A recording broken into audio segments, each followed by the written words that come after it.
There's one question that almost always shows up when someone truly starts to wake up. Why does growth that's supposed to bring peace and freedom feel instead like a deeper and deeper isolation from nearly everyone who used to feel close? Why does knowing ourselves better make us feel like we're suddenly vibrating on a completely different frequency from most people around us? We imagined awakening would feel like a huge celebration, like finally stepping out of a thick fog that had clouded our vision for years, like finally seeing the true colors of life. But what actually happens is the opposite. The world is still the same, yet we can no longer feel it the way we used to. People still speak in the same tone, but their words now sound hollow, sometimes even painful. Conversations that once felt comforting now leave an emptiness that's hard to explain. We can still sit there, still smile, still nod at the right moments. But inside the chest, a hollow space keeps widening and a soul-deep exhaustion sets in. And the most confusing, most aching part is that we're not judging anyone. We don't feel superior. We're just tired, profoundly tired of people. If this is what you're living right now, if coming home from social gatherings feels like you've been energetically drained dry, if you're inventing excuses not to see people you once loved, if you feel like a stranger in crowds that used to feel like home, then listen closely. You are not broken, you are not failing at awakening, and you are absolutely not the only one. What you're going through is a phase Carl Gustav Jung understood over 100 years ago, long before spiritual awakening became a trendy phrase. Jung didn't call it awakening in the light, breezy way we sometimes do today. He called it individuation, the long, often painful process in which the human soul fights to become whole by integrating every part that has been split off, hidden, or rejected. And individuation, as Jung observed again and again in his patients, almost always comes at a steep price. Profound social exhaustion, a sense of alienation that can feel like total exile, and a quiet grief over having to let go of relationships we once thought were forever. Before we dive deeper, may I gently invite you to hit subscribe and turn on the bell for Medicita? Because this journey we're on is too deep and too fragile to walk alone. By being here together, we remind each other that there's still space in this world for gentle honesty, for wholehearted presence, and for coming home to ourselves without having to keep pretending. Thank you for choosing to be part of this little family that's learning to breathe more freely. Carl Jung once wrote in two essays on analytical psychology, "No one can become conscious without considerable psychic pain. The more unconscious the personality was before, the more violent the shock when the unconscious contents break through." For years, almost all of us have worn what Jung called the persona, a complex system of relations between the individual's consciousness and society, essentially a mask designed both to make a certain impression on others and to hide the individual's true nature. That mask wasn't a deliberate lie or manipulation. It was an incredibly smart survival mechanism. From childhood, we learned when to smile wider to be liked, when to stay quiet to avoid rejection, when to agree even when our hearts said no, just to stay safe inside the tribe. The persona used to be our best protector. It made us feel accepted, loved, even needed.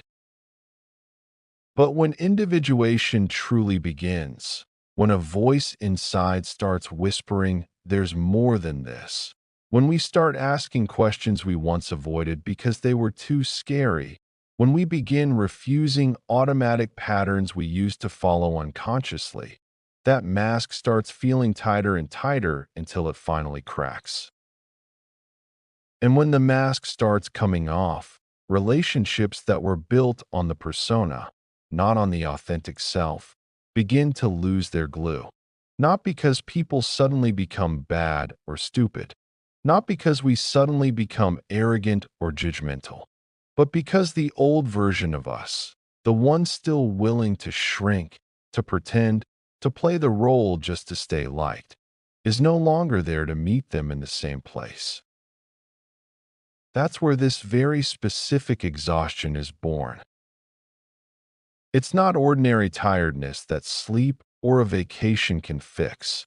It's exhaustion born from constant inner conflict. Our nervous system is still wired to run the old programs: people pleasing, entertaining, avoiding conflict, keeping surface harmony, while our new awareness completely refuses to pretend anymore. That clash between old conditioning and new consciousness feels like trying to breathe in a room running out of oxygen. The body knows before the mind does. It starts rejecting inauthenticity in very physical ways: tight chest, tense shoulders, energy completely drained after an hour of small talk. Unfortunately, there can be no doubt that man is, on the whole, less good than he imagines himself or wants to be. Everyone carries a shadow, and the less it is embodied in the individual's conscious life, the blacker and denser it is. Carl Jung, Psychology and Religion. When we start integrating our own shadow, all the parts we once rejected, labeled bad, or hid because we were afraid of not being loved, we automatically begin to see other people's shadows with a clarity that can feel like an unbearable weight. Conversations that used to feel normal now feel loaded with unconscious energy.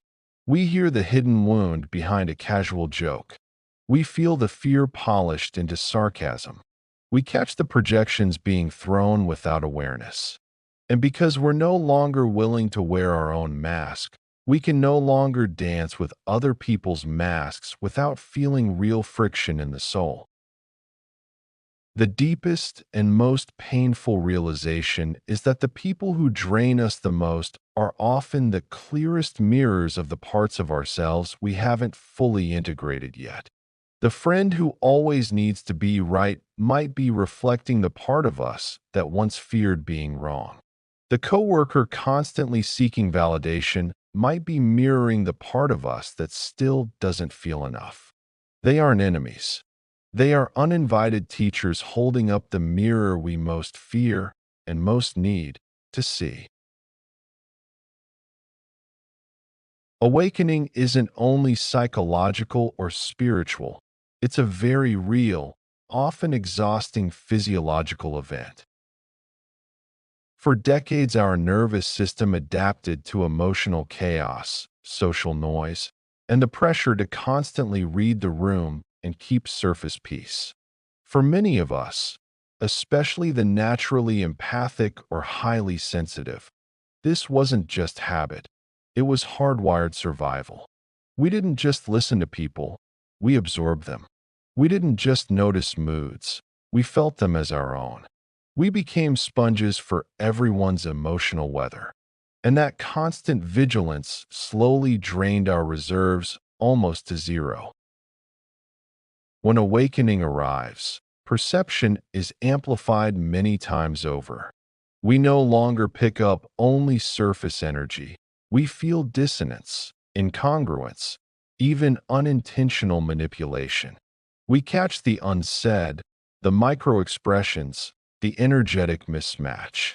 And because our nervous system hasn't caught up yet to this new level of awareness, it still reacts in the old way: tension, emotional flooding, sudden exhaustion, and a strong urge to withdraw. That's why one ordinary conversation can feel like sensory overload. That's why family gatherings can take days to recover from. That's why we often mistake ourselves for broken or too sensitive. You're not broken. You're just no longer numb. For the first time in your life, you're feeling reality on its rawest setting. And yes, it's heavy before it becomes beautiful. There is a phase in individuation where solitude becomes so deep it feels like total exile. Not because we lack people around us. Often there are too many, but because no one truly sees us in our new wholeness yet. This phase is not punishment. It is sacred empty space being patiently cleared so that relationships truly aligned with our evolving soul can finally enter. In this phase, learn to give yourself permission to withdraw without excessive guilt. Learn to say no with gentle firmness.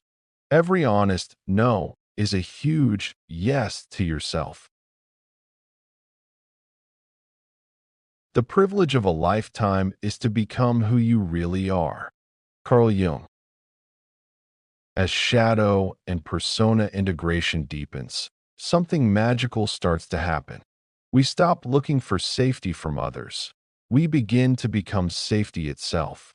We stop adjusting to be accepted. We stand in our truth, and the people who resonate naturally drift closer. The new relationships born from this phase no longer ask us to dim our light. They no longer ask us to carry their wounds alone. They simply ask for our whole presence, and they offer the same in return. What you're experiencing right now, profound exhaustion with people, constant alienation, sensitivity that sometimes feels like a curse, is not a sign you're failing at awakening. It is the clearest sign that you are succeeding at becoming more real, one layer at a time. You're not walking away from humanity. You're learning to love it from a much deeper place, a place no longer dependent on masks, approval, or the illusion of fake peace. So if today you feel tired of the world, remember, the world is also tired of its masks. And you, with your courage to drop yours little by little, are quietly helping the world learn how to breathe more freely, one soul at a time. If this touched something deep in your heart, write in the comments. When did you first realize you could no longer pretend the way you used to? How did it feel? Also share this video with anyone who's silently wondering why they're so exhausted with people. One message from you might become the small light showing someone else the way home. Don't forget to subscribe and turn on the Metacita bell. We're building a space where we're allowed to be whole without fear of judgment. See you on the next part of the journey. Remember, you are not alone. You are coming home.